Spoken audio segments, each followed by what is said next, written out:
Hey everybody, we are live once again. Thank you for tuning in. From when you see us now currently or for when you see us later. I just wanted to give a quick disclosure. Florida is experiencing some turbulence, and what I mean by that is that it's hurricane season. We're supposed to be getting hit. I've heard a couple of different things saying that we were going to get some outer bands and the actual hurricane was going away. Thank God. But then I also heard that we were going to get some, strong bands and it was coming back to us. So I don't know. So if I get cut off, the actual content of this great episode will still be going on with my lovely guest and my lovely cousin. So take it away, Ty. Yeah. So today I am very, very excited to have a beautiful queen, a beautiful unfiltered mother on talking about Black maternal health and lactation and services for our women, Black women. So her name is Chloe. Please help me again pronounce the last name. Chloe Vital.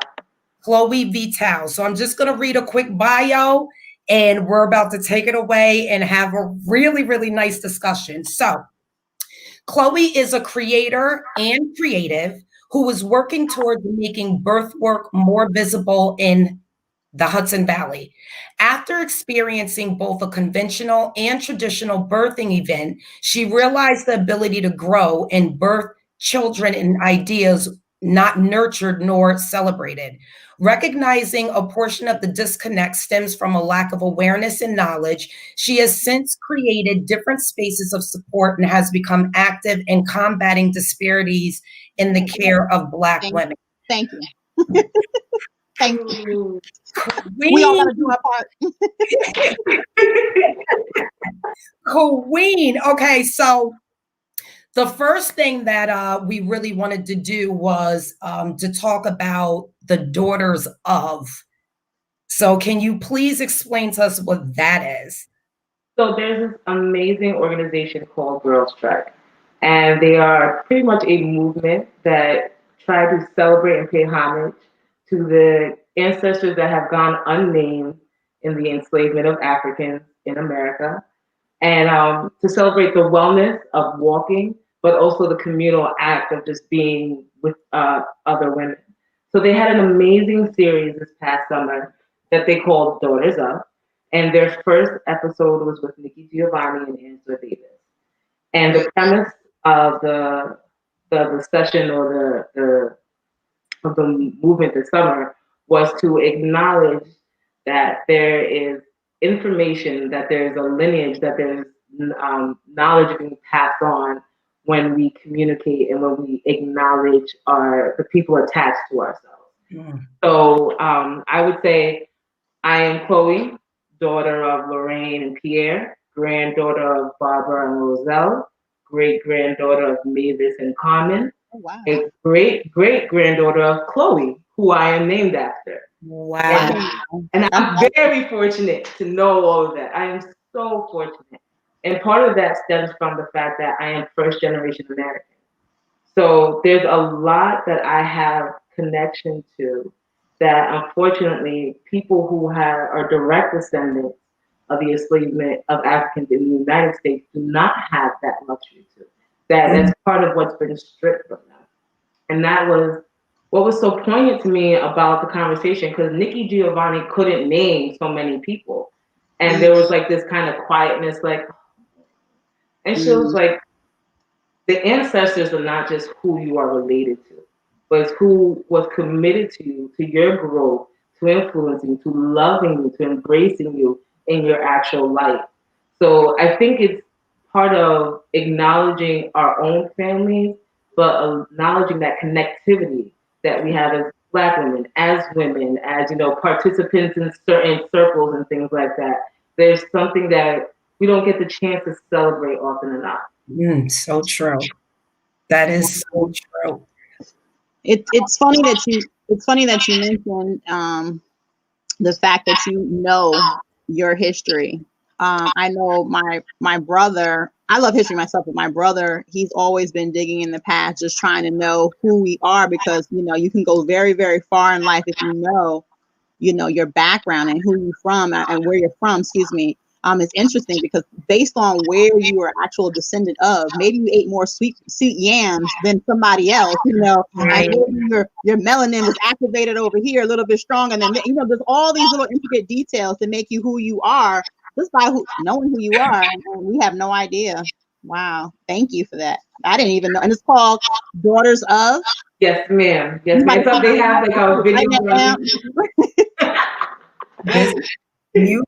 Again, like it really makes you think about who you are, where you come from, the traditions, you know, again, we're talking about Black maternal health, right? So then dealing with lineage, I think of what did my ancestors do to contribute to the bloodline for where I'm at right now? What's been lost, you know, through the years of the information and the access to continuing our cultured ways and our heritage, right?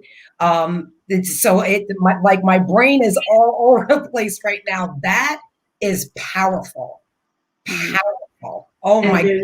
there's so much power in being able to tap into something that's larger than ourselves. And we see it a lot when people turn to spirituality. And it's like, okay, I'm turning to this to help me explain something so I could build my identity. And not realizing that there's so many that the spirituality is just oh Lord, that didn't go so well. Girl, we unfiltered over here, girl. Girl, we're unfiltered. I promise that the content will make up for what's going on up here. You're beautiful. You're beautiful. That was last week's episode about the hair. That's what it is. That's what. Yeah. I love it. No.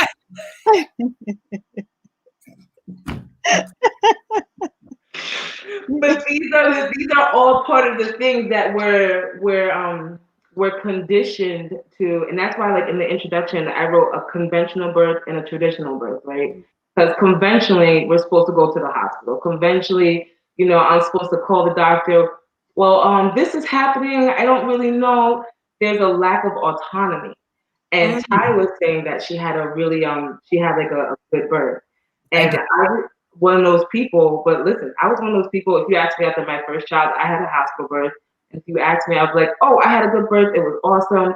And when you dive into these things and you realize that there's an inherent lack of autonomy, body autonomy. So I'm the one person saying, oh, I had an amazing hospital birth, right? But I can remember the doctor walking in and not asking to touch me, not asking, can they do certain things? Because they knew better, so they could work from a certain, you know, frame. Or even after my child was born, the doctor just walked into the room like, well, I delivered the baby, so I can do whatever I want. Wow. And I am under this assumption, and I'm feeding into it because I think that's what's supposed to happen. Wow. And then I had my home birth, and one of the things I love to tell people is that the doctors don't deliver nothing. They don't. Moms do everything. We do. Okay. Because my man was like, oh, I'm Dr. Chauncey. I was like, you ain't doing nothing. Like, it's this running joke that we have because he had to sign the papers as the person who delivered the baby. But and he'll tell you, he'll be like, I didn't do anything. Like, I listened to her. Right. He listened to her body. So let me ask you this, and if I'm jumping ahead, definitely, you know, backtrack me and say stop. We're going to put that to the side real quick. So the home birthing process, from what I am understood, is that the only way, and it's based upon state as well. I do know that for a fact. Every state has one. How does the state control when you have a baby? But it's based upon the state. And with that being said, you're having to, of course, not have complications. So the pressure's right. This is right. This is right. But with that being said, I was told in the state of Florida now, if you're 30 and older, that's considered a high risk pregnancy, just flat off, even if you're a healthy individual. Is that the case where you guys are at in New York? I don't know as far as the legal parameters if that's the case, but I can tell you clinically That's not the case. I can tell you that they're saying it's a geriatric that's what they call it, geriatric pregnancy. Yes, yes. Once I you was reach old. once you reach a certain point, it's just like, and it's very funny because if you look at the state of women's health, right, women will try to get contraception or get birth control or to engage in certain things, and they say, well, you're not old enough, or since you're not in a relationship, you can't make these decisions. That is true. Um, and then in the same token, they'll tell you, well, now your womb is too ripe to have a child. Now your womb is deteriorating or decaying. Now, of course, there's your body starts to decay over time. Definitely not at 30. Right. Definitely not at 30. They say like you hear about the biological clock is ticking. That will be something in the sense of your body in the most primal sense why it's procreating. But a womb is viable. There's the only things that will like disqualify you from a home birth is like if you have gestational diabetes and it's out of control. Because say it's like throughout your whole pregnancy you've been able to manage it. I've had a friend who was diabetic years ago, took herself off, like got herself good. But when she was pregnant, she had gestational diabetes, but was able to lower her A1C enough that she was able to have a vaginal birth. Because usually with gestational diabetes, they'll just tell you, okay, you have to have a cesarean. Right. So it's all about how informed the mom is and what she can advocate for. But this is the problem because since we don't have, grandma who went through home birth, we don't have mom who went through home birth. We don't know really what's a complication versus what's an inconvenience. Right. Because that is what a lot of it is in the healthcare. Women will get cesareans because, as I said, if a baby's split, women will get cesareans. If you're overdue, women will get cesareans at the convenience of the doctor. Women will get cesareans if they feel you've been in labor too long, and too long to them could be 24 hours. When labor naturally, at certain phases, can last for days. Mine's just 3 days. Oh, Listen, I was only 5 hours. I was only 5 hours. oh, she can't wait. Listen, Let me just wave you off the screen. no, wait, don't, no. First one was 10 hours, the next one was 11 hours, and the next one was 72 hours. Girl, sit down somewhere. Yeah, no, I went through, by the time I made it to the hospital, I was already 5 centimeters dilated. I just, Girl, she had gas. Chloe, she had gas. She had wait, I do have to ask though, like, again, like looking through this journey of conventional, home birth, education, advocating for yourself, access to resources. Where did we start to fall apart where what came natural and what is natural now had to be regulated, where it started pushing us out of what we naturally did? Again, we have all briefly talked about within our tribe, we were the midwives, we were the doulas. And then there was this time where, education, they made us, they wanted everyone to become educated, which we know started to push us out. Like really, what did you see? Have you done a lot of research on that? It's one of these things, so, and a lot of people, it's an uncomfortable conversation because so much started with the enslavement of African people in the United States. And it's not just the stripping of our culture as a people, but we have to understand that that's when humanity decided that they were going to choose business over like our actual personhood.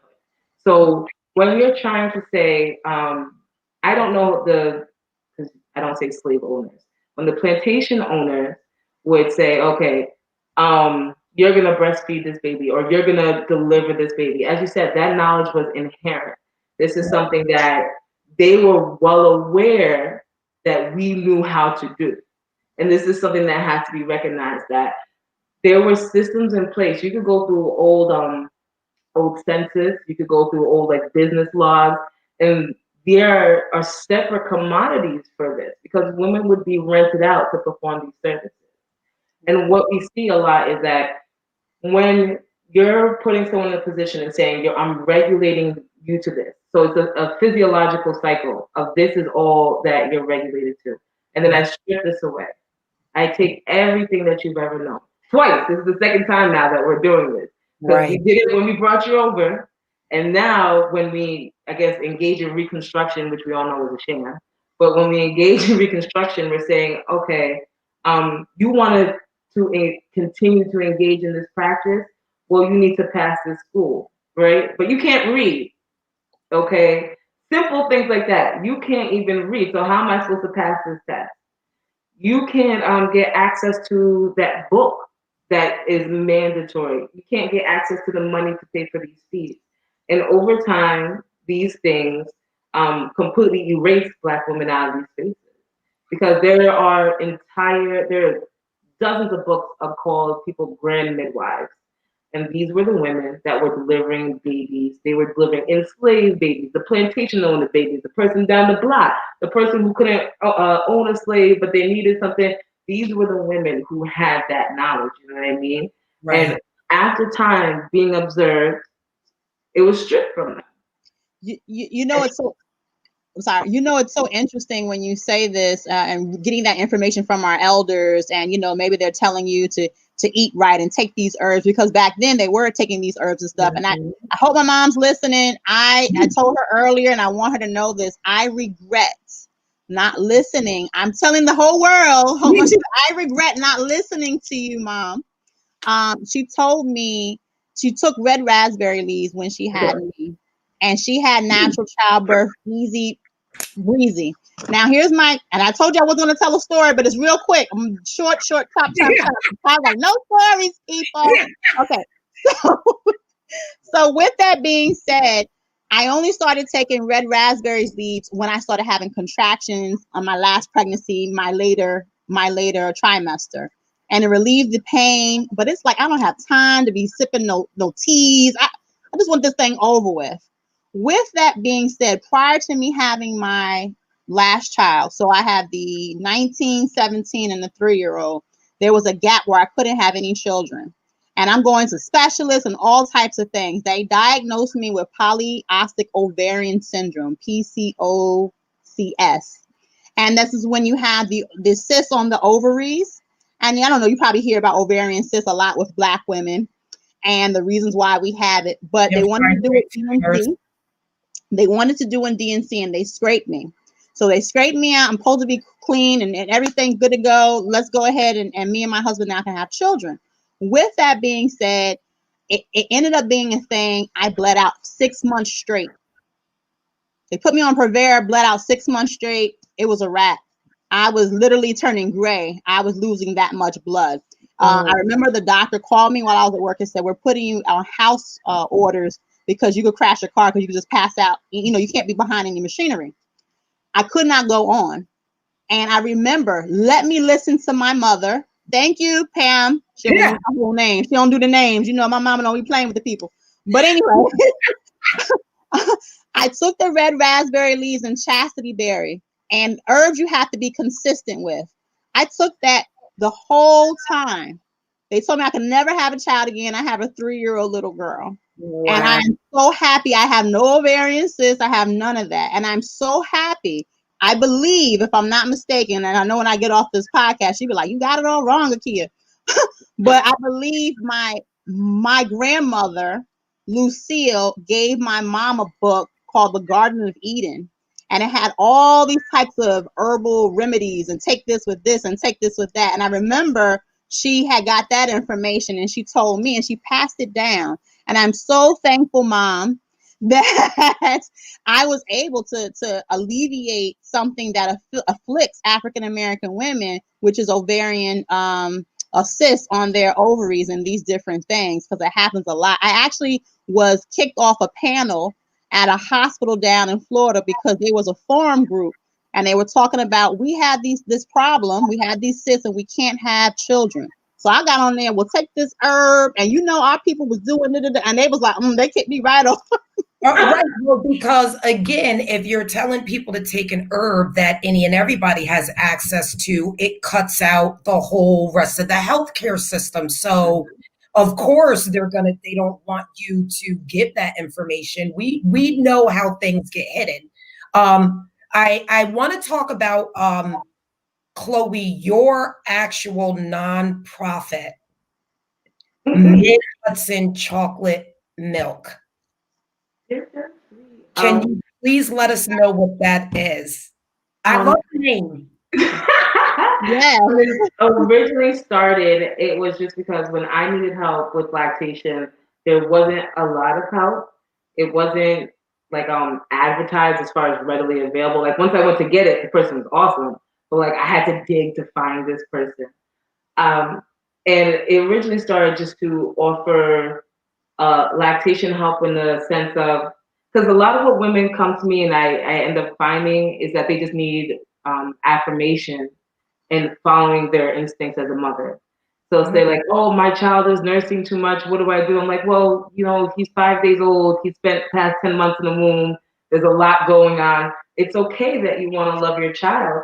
And that's what it seems like a lot of moms are going through at this point. It's just this struggle of what their intuition is telling them to experience and what society is telling them that is acceptable. And with Mid Hudson Chocolate Milk, what as of right now, my primary focus is through digital content, is pretty much exposing these pitfalls within ourselves. Because a lot of people don't realize that you can still stand tall in a shortcoming, like to acknowledge the systemic racism, especially when it comes to like, okay, home birth, delivery, lactation. You'll go online and someone will search, okay, my nipples red and irritated. Is something wrong? Is this normal? But then you won't see a brown nipple. So how am I supposed to gauge what's appropriate for me? How am I supposed to be able to identify what is, can I navigate this myself? Or do I need some help? And that's what I feel is lacking because a lot of people are willing to do the work for their children if they have the support. But oftentimes the support comes from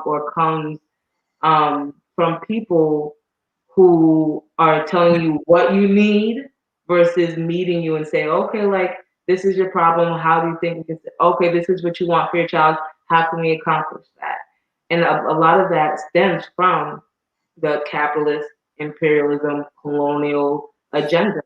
This is all part of what we were taught in school. Manifest destiny was this amazing thing and this amazing concept. Like, yeah, America's like so divine that they had to go searching for other places to conquer. And Right. this is a mentality that is a part of our culture in the sense of the Eurocentric standard is the pinnacle. It's perfection. It's pure, and I know personally something that I still deal with not having that lens, that knowing that what resonates in my spirit is good enough, or not even good enough, it is what is great for me. And a lot of what I've done with Min Hudson Chocolate Milk, or at least the moms have told me, is just giving them space to be comfortable to explore parts of themselves. I try to expose the diversity of like, because as I said, you'll go online, if you type in breastfeeding, you're gonna have like pages of white women, and like there's no one with like I don't, for lack of a better phrasing, like a dusty afro whose child has gone crazy. There's no one making motherhood look in not even enjoyable, making it look humane for Black men. Mm-hmm. And it's part of this cultural dyad, it seems, that the more that you can make Black women feel insecure and women feel insecure, then more prosperous will be. Well, that's the gauge of how well we're doing, is how miserable these women feel or how bad they feel about themselves or engaging, or just even as far as the health of the body. Because when I went to go breastfeed, I was one of those women like, I'm expecting milk to come shooting out. I'm like, what's wrong? My breasts are broken. I'm crying to my man, like, I can't do this. I'm messing up. What the fuck? And come to find out, like, okay, the first couple of days is not supposed to happen. Or like your nipple has several different holes versus just one. Yep. Little thing that if my mother had breastfed, she would have been able to tell me. If I saw someone engaging in breastfeeding growing up, I would have that awareness of. And I think that's what a lot of us don't realize like the power and presence just by you living authentically and engaging in what resonates with yourself is going to change the tide. Well, we're fighting two battles as well, because just of course we got the disparities with race and these things, but then also they just passed a law saying that now is not we can breastfeed anywhere. A lot of times, there would be shame to breastfeed. You're sitting in the park, the baby's crying, and not saying that you're trying to do something unnatural. It's natural, but somebody, I don't want to see that. Put that away. That ugly. Or somebody's trying to put some type of sexual content with it. Like everybody else can breastfeed, but if I put, and it's an issue. So you're fighting two battles just to be able to do something that's natural. Wow.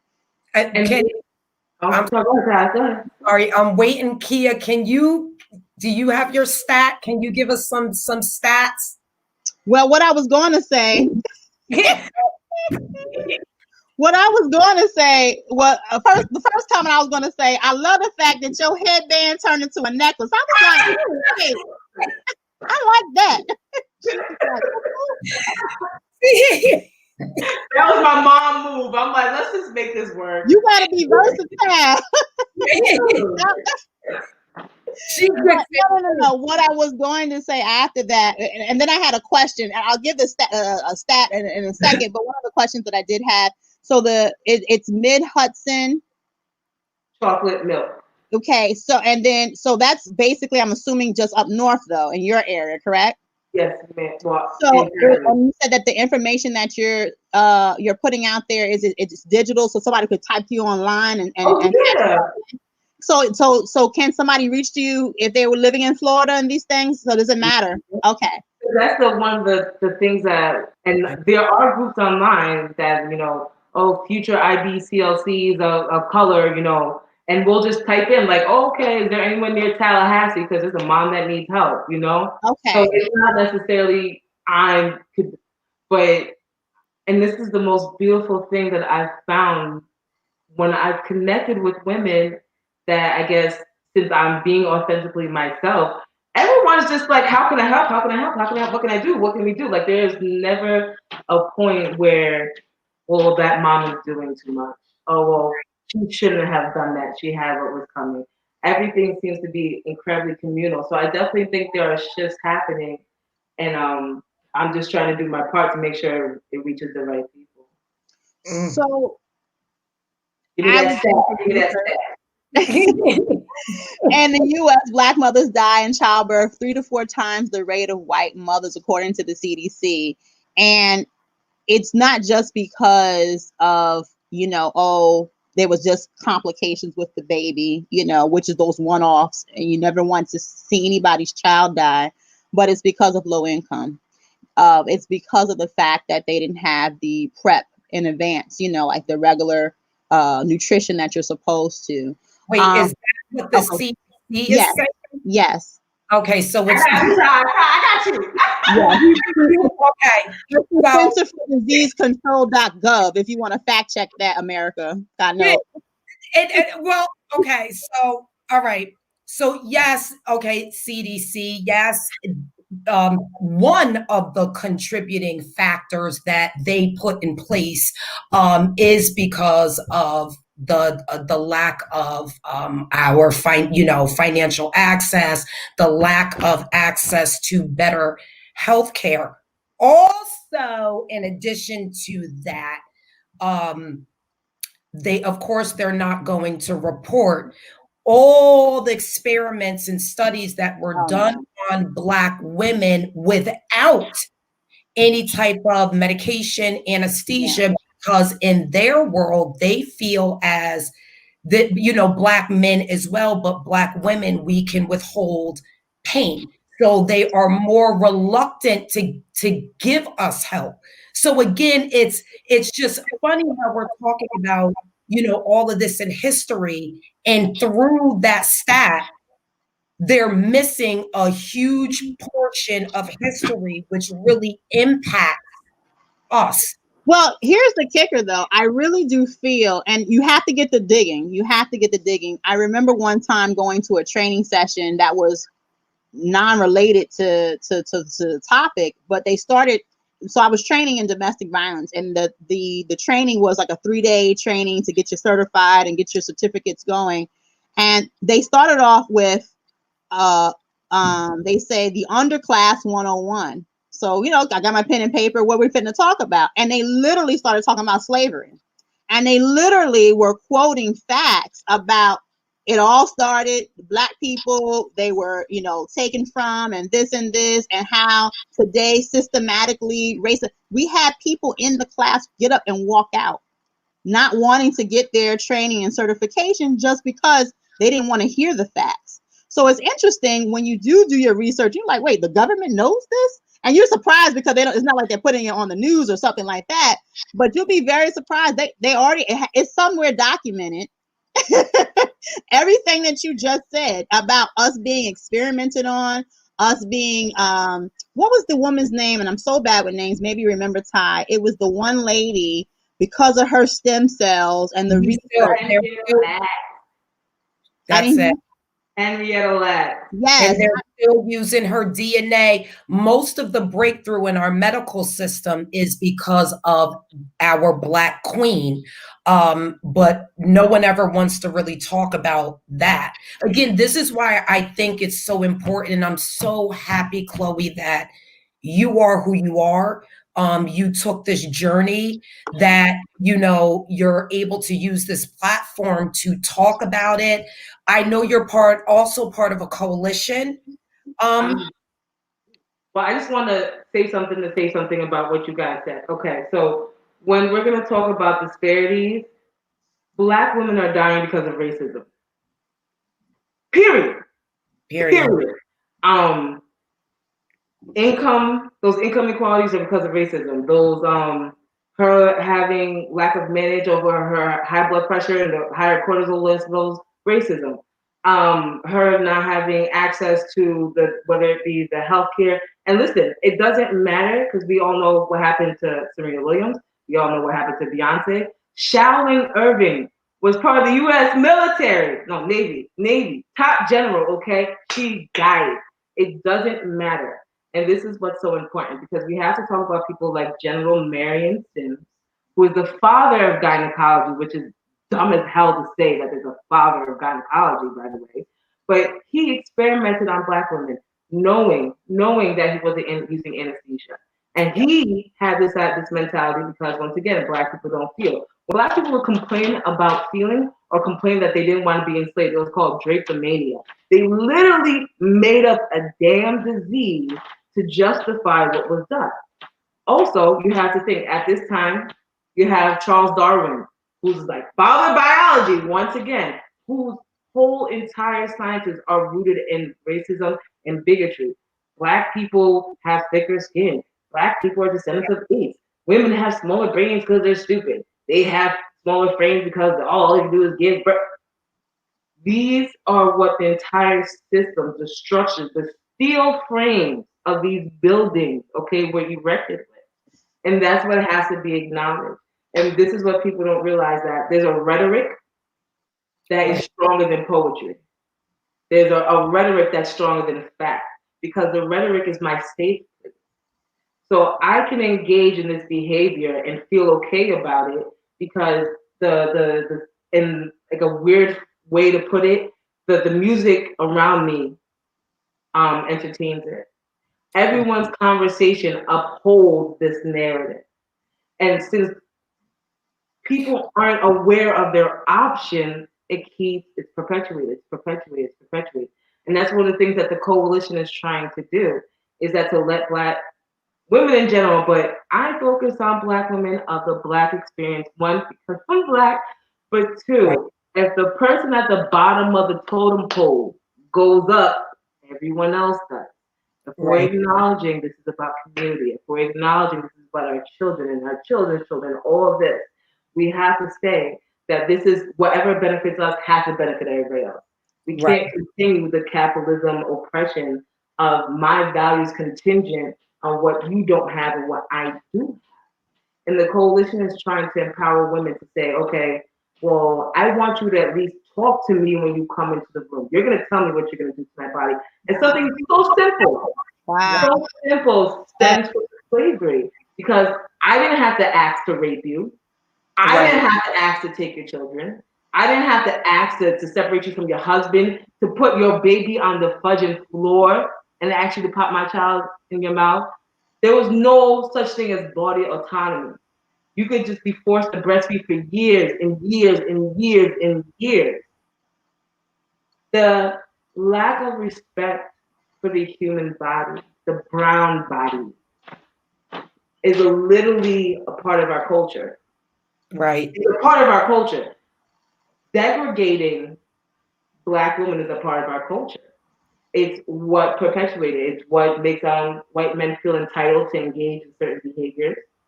It's what makes Black men feel that they don't have to be accountable to certain things. It's what allows us not to engage in certain ways because we are literally in our genes. In our genes, there's this fear, inherent fear. I had a cousin, she sent me a video, and there was a woman saying, it was Dr. Joy DeGruy. I don't know if anyone has listened to her work, but post-traumatic slave syndrome. Yes, yes. I've been talking about that. She's phenomenal. And she talked about at one point, Black women they wouldn't talk down to their children, but they wouldn't praise their children.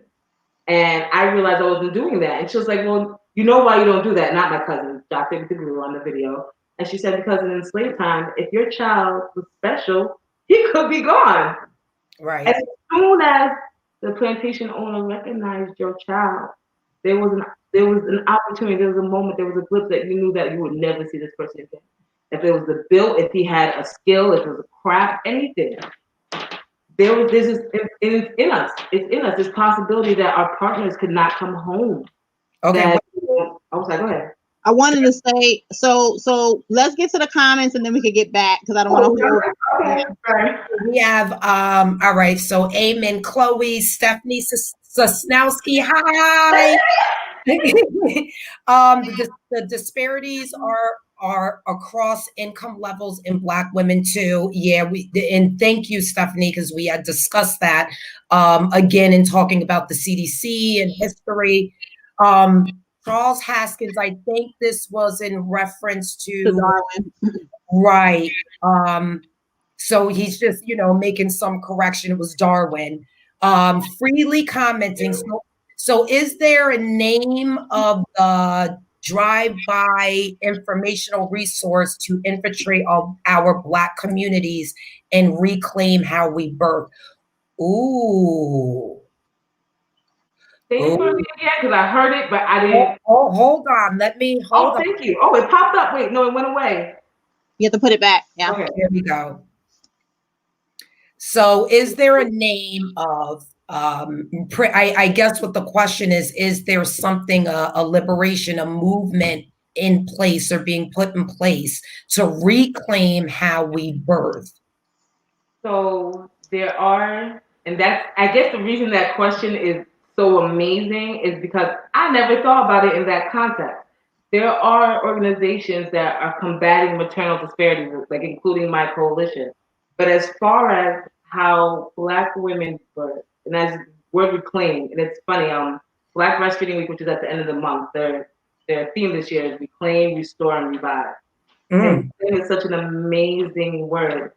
Black Mamas Matter Alliance is like I want to say the biggest organization, but they're still independent. Like you can't buy your membership. You have to be like a kindred partner. You have to, so, but still then they're affiliated with trying to combat maternal disparity. But as far as an organization dedicated to just, okay, well, how can we reclaim birth? I have an amazing friend by the name of Meredith, and she has an online group that is solely focused on that. It's not just Black women, because it's international. She has like women from Egypt, from London in there. There's so many, but that's what makes it so beautiful because there's a lot of traditions that we're being introduced to from across the time. But for me, that's my biggest resource. And I don't know where I'll put my information. I'll give it to Ty or whatever, but I'll definitely include hers. There are pockets of people, though. There definitely are pockets of people. I don't think there's anything that and I don't mean this negatively, I don't think there's ever going to be like a necessarily a movement because okay, I was watching Jeopardy the other day and I came to find out that the word natural is Latin. And Right. in Latin, it means birth. I think that it's not necessarily going to be a movement of sorts. I think it's going to be just one of those things that when women recognize that there's a power, and it's not to say that dads don't have a role. That's Right. quite Right. the opposite. But, well, that's a different topic, the role of the father. Yeah, that's a, you know, how do we reclaim the way we did things? And here's what I've noticed throughout the years of my experience, and not negating anything that the independent task force, coalitions, committees have ever done, because they are very, very beneficial, and they add value to the work in general, right? Are you okay? Yeah, no, I don't want to hiccup loud and be obnoxious. Oh, again, because I've sat on them, I still sit on one. But what I've noticed is if we're looking at, everyone has their own agenda, right? So some folks sit at the table because they want to look at the disparities when it's in the hospital with the doctors or whatever. Then someone else comes to the table and they want to look at the Latino women specifically. Then you have, someone. So, but to me, I notice a lot of that starts to get drowned out sometimes. And when it comes to Black people and Black women, there is always an additional component to whatever we're doing. So yeah, you're sitting around the table for the overall cause, but we still are never on the front lines to journey into our stuff. So to add to that, I just think that there has to be, like we said, reclaiming something. It has to just be an awakening. I think this period that we're in actually is an awakening period. I don't think it's going to end in 2020 and then we all get back to some type of normal way. It's the beginning of something brand new. I am so blessed, and then just talking about this podcast that you're on this show, giving us this information, because for the people who hear it in the future, for people who are listening to it now, let me find out, what can I do? I mean, I have my pen. I always take notes because, at the end of the day, when you said, let me write it back. Wait, it was the daughters of, that's something that, yeah, that's something that I have to be a part of. And the reason why I say that is because these things here, it opens up ideas. It opens up different things that you could bring your own kids along and come on, let's do this and let them see. And we're going to build our own traditions and we're going to make things right. I never looked at it. You said something that struck me like, wow. And it was an epiphany. You said, when the doctor comes in, state what you're doing to my child. Don't just come taking my child and swinging it up and down and these things. Tell me. And I'm thinking about when I had my son in the military, I was told to be quiet during labor. And I was like, well, I'm about to get in trouble because at the end of the day, I'm in pain. But for the audacity and the gall of someone to tell me not to make a sound while I'm in labor, the things that I have been through, my body physically while having my children, I passed out with my daughter. I had a midwife at the end. The doctor actually was removed from the room because he wanted to give me a C-section for my oldest. And it was like, there's no need for a C-section. And my mom wasn't there and I was crying. She was like, she was praying and she, she had wrote the guru and everything. Hey, write somebody because don't cut me. But at the end of the day, it didn't happen. I had a midwife and it was the best pregnancy at the end. But just to hear what you said in regards to just simple respect. Just what are you doing? Think about the women who are incarcerated and who are chained while they are giving birth. Again, like there are so many different terrible stories, yeah, that we could get into. It's heartbreaking. I have to ask, like, again, Chloe, on this journey, because it started with you, self-awareness, and then awareness of how, you were treated and the differences regarding the home birth and then being in the hospital. Like, do you see with the women you deal with that there may be a lot of reluctance to even get your help? Good question.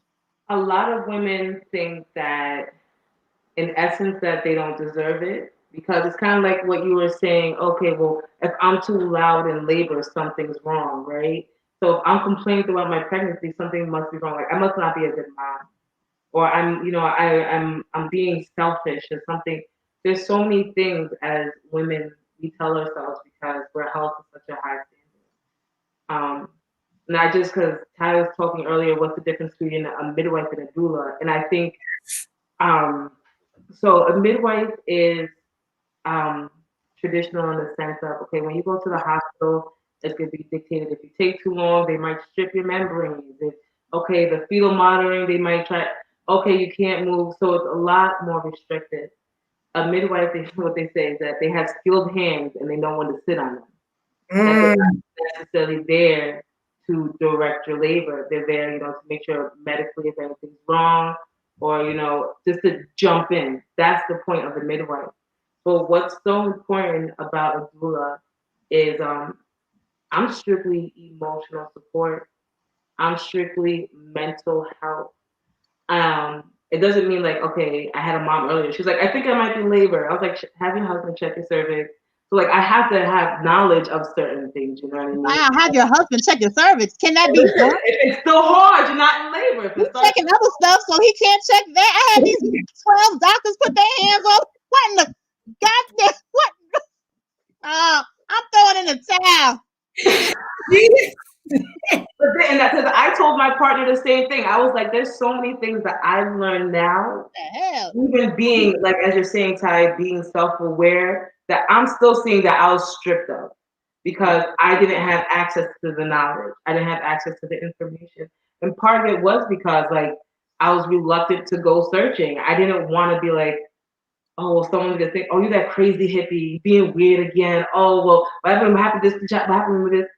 And it's so easy for people to sow seeds of doubt. And they'll wonder why their harvest is, of impatience, or their harvest is of fear and things like that.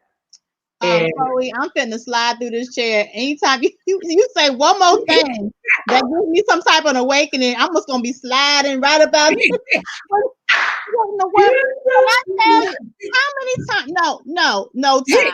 No time. How many times have we women got up in there, some strange man and put their whole arm up my, and I'd be like, yes, what? He was like, what's the problem? I don't do this.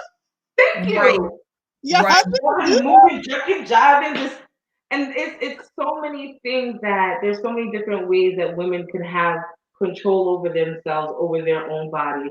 Wait, I You remember like didn't being even know we're allowed to have control. I mean, like you said, when you gave birth, you were told not to make a sound. Like, that's the crazy part, that you can have someone come in and shut down your whole beautiful, natural, given right of reproduction. They could just shut it down and tell you where to lay, how to sit. You can't eat, you can't do this.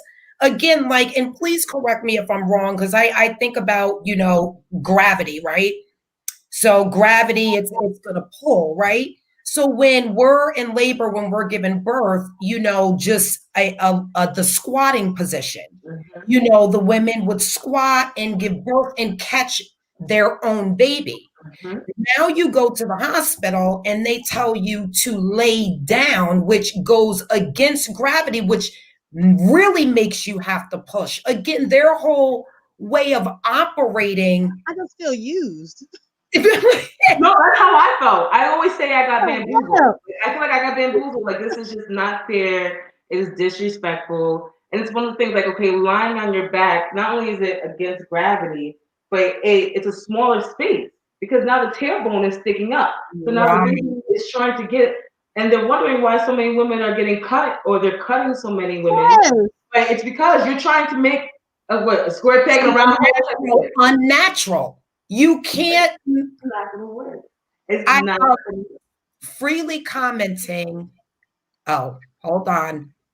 Honestly and unfortunately, from a clinical perspective, European therapy rarely or won't acknowledge the insensitive racist response to the emotions of people of color and Black people.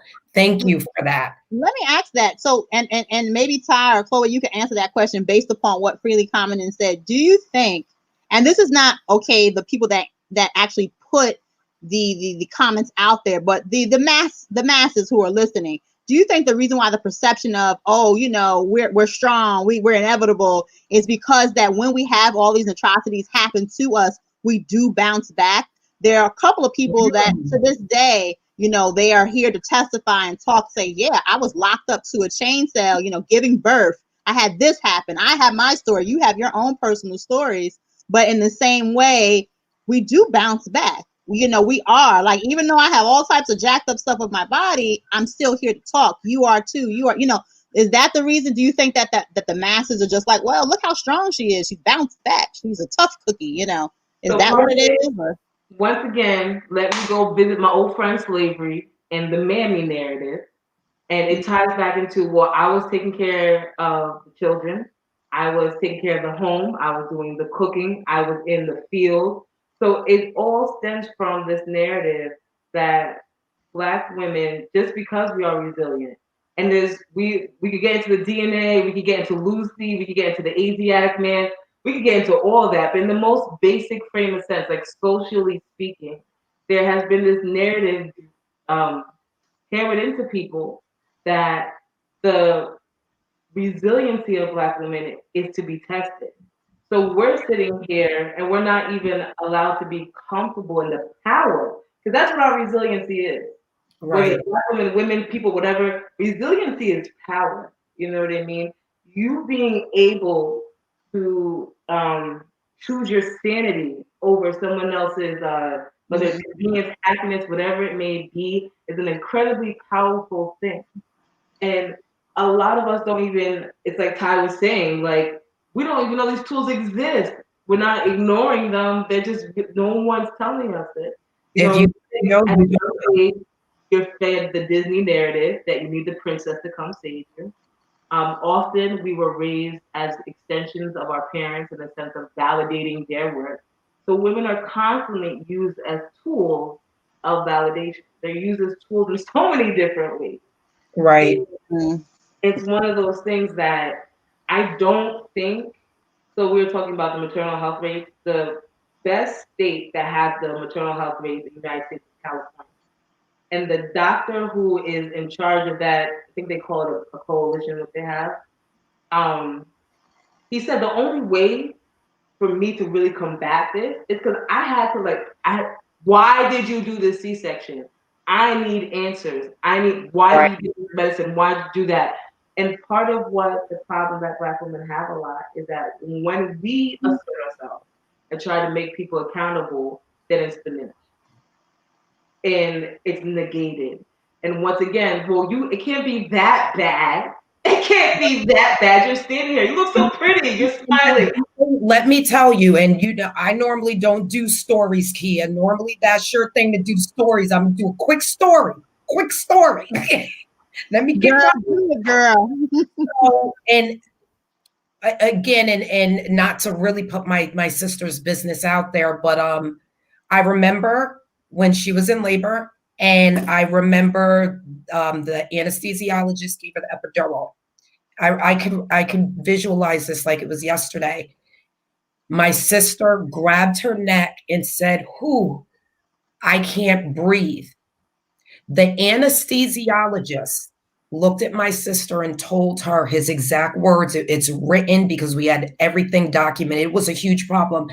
He told my sister, "Stop acting like a baby." Well, 2 seconds later, my sister was passed out, dying on the table because the epidural, the medicine went to her brain and started shutting her whole system down while my nephew was still there. Wow. Again, she said, I can't breathe. She grabbed her neck because she couldn't breathe and was told she was acting like a baby. This is during the time she's in labor trying to give birth. It's horrible what we go through. And again, it's things like that that really makes me realize how messed up the system is, how we are negated, our words, our physical issues, our mental statuses. It's not, and not that, I don't want to say everyone just doesn't care. I'm talking about the actual system in itself. Because again, I don't want to take away from the good people. Like, again, Stephanie, I don't know if she's still on here, but I've watched that woman fight the fight, period. I know she goes head to head. She's a woman that really, she puts her all in it, but she could only do but so much. It's heartbreaking. It's heartbreaking to know it's not just from my cousin, your sister, and having her experience. You know, Chloe, you having your experiences, and the people who are listening, we have our experiences.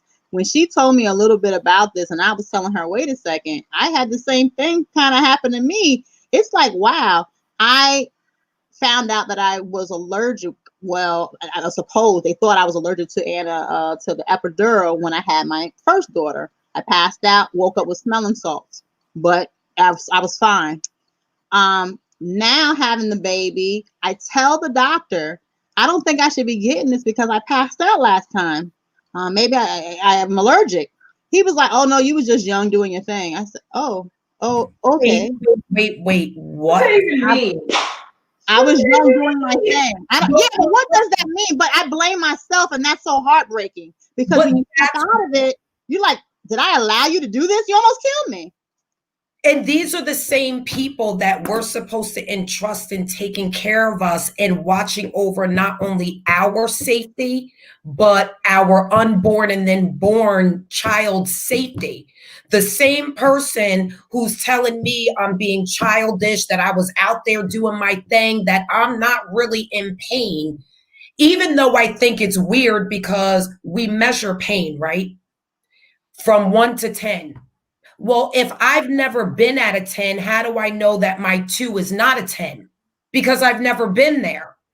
How does my level of 10 pain say that because I said it's 10, this is the real again, like there are so many different things put in place that just stops us from our bodies just doing things naturally, and the healthcare system supporting what we're going through versus trying to perpetrate how it's going to look to make it convenient for them. As much as I joke, I'm still a very serious individual, and I think the subject, and that's why sometimes some subjects are hard for me, because now the emotion I'm feeling is anger. I feel anger because I've been violated. Violated not because Chloe said, hey, you should do this and you could have been done this. It's because it was out of sight, out of mind. I knew that there were times during the pregnancy and situations throughout that where it should have been dealt better. It should have been handled more more careful. But at that time, being in pain, not knowing, being scared. I remember telling somebody that I didn't speak up. A nurse was being so aggressive to me because I told you I was in labor for 3 days. So aggressive with me. I didn't want to speak up only because I was scared. And I was scared because my baby's heart rate kept dropping. I was like, I just don't want to. And the person said to me, why are you so scared? And I was like, oh. And I didn't even want to answer that question because now I feel even worse for knowing that I'm not even entitled to an emotion. And this was a family member of mine. Wow. So wow. So one, I'm being verbally and emotionally assaulted by the nurse. Done went through the crap with the anesthesiologist, and then now my own family. What you scared for? You should have been told that woman to get out your room. This is what I would have did. So man, I can't even have my feeling. So I sit here listening to the stories, and I'm just kind of like, because I can't go back in time, you know. Right. You So could what only you can only do this and make sure that your daughters and other women know that they are supported and Yep. that there are resources. There are people like Chloe. I want to be respectful of time because Chloe, I know you have Oh, a they good. very I got a couple minutes. They fine. That is good. I ain't hear no one fall or no screaming yet. They good. I'm okay.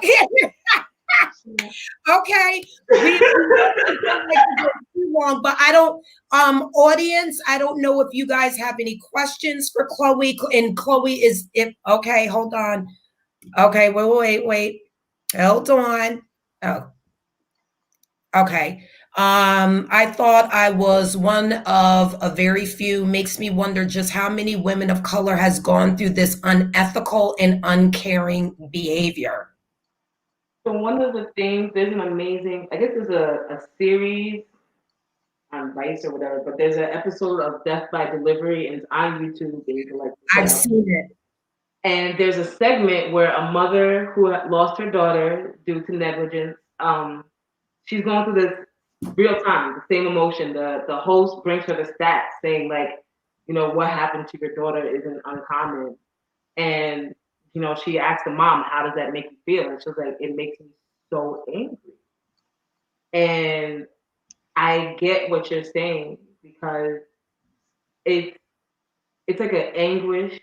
It's like this empty, hollow ache that you Violation. have because you know that you deserve better. And it's just like, why isn't this happening?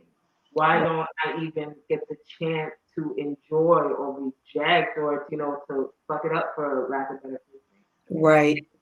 That's one of the things that's so important about having a doula. And doulas can be like, there are doulas for when you adopt a child. There are doulas like if your child's transitioning, you have like sex issues. It's just emotional support and mental health. But there's no reason that I'm comparing our journeys. I'm here to support you. This has nothing to do with me. So if I would have spoke to the nurse a different way, it don't fucking matter. It has Right. nothing to do with me. But that's not what our culture does. Our culture, once again, is all about my status is about what I would do. My status is what how I'm seen. So I want to be seen as this not necessarily more aggressive person, but more confident person. So this is what I would have said. And Right. again, it's to make you feel unconfident, whether the person is being malicious or not. That's the space that you're automatically put in. And especially when you're pregnant, because people don't realize it is the most lovely hospice situation that you'll ever be in. It is. And a lot of people are always, oh, how do you, and you don't have no clue. When is the baby coming out? How is Right. it out? You There's you a whole person in there. you want to know what scares me now? And then we're gonna start to wrap up. But I'm also going to type your information in the comment box. The Mid Hudson chocolate milk. Is it .com? Mid Hudson. Yes, ma'am. Okay. So one of the things that scares me now is because of COVID, now there's even less access to support, to that advocacy, right? So you're going through, you're hoping the people that's taking care of you, they're not sick. Like That's scary. could you imagine going through childbirth, having a child right now where your partner can only go in, watch you give birth, and then spend 2 hours and that's it. That's not all places. Not in Florida. What happens if you do it out Not in Florida. They're not able to go in at all? Yeah, No, a lot of yeah, places no. they restricted it, and it's indicative of how powerful it is and how important it is that we share this information, and that's why the daughters of and communicating is so important. Oh, sorry. Oh, no. Go ahead. Um, as a culture, mental health is kind of just starting to be recognized. but emotional landscapes and emotional acuity is something that's still kind of like, you know what I mean? It's very, very new. And it's so important that we give each other the space to just exist, that we allow each other just the latitude to have our experiences. And I remember the first time I talked to Ty, I said the word confused. And she was like, nope, we're not using that word. We're not using that word. And all these little ways that we are taught to, kind of just negate our own existence. And that's why digital content is so important to me, especially now that we're in COVID, because so many people are only getting information online. So I try to be very careful with the content that I put out. And sometimes it's content of me like wearing my child. I baby wear my son. He's 3 years old, but my son is special needs. So sometimes he bugs the fuck out, and I'm not fighting him. So I put him on my back, okay? But I've seen that video where she has him wrapped and she has music on and she, I've done that before for my little, yeah. But it's so important that people see things like that. One, because they're not seeing the usual angry black mom screaming at her kids, ripping them up. And two, that's ancestral knowledge. Right. Putting little child to sleep in that, the positioning of their hips, the way that their arms go, all these different things that promote the health of the body, okay? And these are the things that we have the ability to pass on, but we kind of take it for granted, and it's not intentionally. It's just right. how our society works. It's embedded. Again, this is the way we were taught. I'm sorry. Go ahead, Kia, and then you want to start closing up? Yeah, while we wrap it up, I just wanted to put out there one thing that we, of course, we're mothers, but for the audience, for somebody who didn't have a child or maybe they're thinking about children in the future, you have to understand, or maybe the men out there listening, the most vulnerable time of a woman being in a situation where she could die is during that childbirth situation. When I'm saying every single thing in that body is shifting and turning and transforming into a new entity, is a whole nother body that you're literally pushing out and being delivered. And that's the time that's so fragile. So the woman's state of mind, her well-being, everything around her should be there. You made a statement about COVID being active, and now that the parents or the grandparents or the husband or whoever cannot be in there. If that person is going to go in there alone, make sure that they have all the tools necessary so that they're not making any type of crazy mistakes, or they're not being abused or verbally or whatever. Even if that cell phone got to be there and you on speakerphone, say that again. What you said? Well, let's check that again. Because at the end of the day, if you don't have those tools handy and that guidebook and that knowledge, you don't know if you're coming out of that hospital. I've heard it, I've seen it before, and it's a terrible thing. Kia, thank you for that. Again, even saying like bringing in the cell phone, because I had someone recently that went through childbirth. Her mom couldn't go. There was an issue with her first child. So you could only imagine the mom like, and what happened was when they broke her water, she kept bleeding out too much. Wow. Yeah. And it started to become a problem. However, she did make the father of the child call her and put her on speakerphone. So that way she was still able to be, present in that way. But you want to close this out? Okay. I was going to say one last thing, and then we'll just start closing. Another thing I want to say, and this is just in general, I mean, I call myself a feminist because the topics like this just touch to heart for me, because it's like I really, really feel women are violated to like the 20th power. But then again, based on what topic we're talking about, you're like, man, the black man, so it all depends on what topic. But with that being said, it is vital that now during this awakening period that we open up these books, we praise our moms. Pam, if you're out there, we're listening to our elders.